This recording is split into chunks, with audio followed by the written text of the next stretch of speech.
ఫరూక్ అబ్దుల్లా గారికి కొత్త స్టేట్మెంట్ ఇవ్వాలనిపించింది. ప్రధాని మోడీ అధికారంలో కొనసాగడం కోసం దేశాన్ని విభజిస్తున్నారని విమర్శించారు. భవిష్యత్తులో తాను పదవిలో లేకపోయినా దేశం మనుగడ సాగిస్తుందన్న విషయాన్ని ప్రధాని గుర్తుంచుకోవాలన్నారు. దక్షిణ కాశ్మీర్ అనంతనాగ్లో నిర్వహించినటువంటి ర్యాలీలో మాట్లాడుతూ, మనం కలిసి జీవించాలి, దేశాన్ని రక్షించాలి, పదవి ఎల్లకాలం ఉండదు, కానీ దేశం శాశ్వతం. ఆయన ఏ దేశాన్ని తయారు చేయాలని ప్రయత్నిస్తున్నారో అది వినాశకరమైంది అని అభిప్రాయపడ్డారు. మీరు మతం కార్డు వాడుతున్నారంటూ ఆరోపణలు వస్తున్నాయని ఫరూక్ ప్రశ్నిస్తే, నేను మతం కార్డు వాడను, ఏ మతము చెడ్డది కాదు, చెడు వ్యక్తులు దాన్ని చెడుగా వాడుతుంటారు.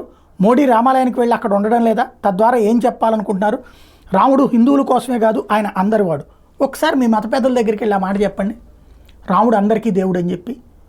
ఒప్పుకుంటే కనుక అసలు ఈ దేశంలో ఏ వివాదం ఉండదు. మా మతాన్ని అంగీకరించనటువంటి వాడు అజ్ఞాని, కాఫిర్ అనేటువంటిది ఎక్కడ రాశారు?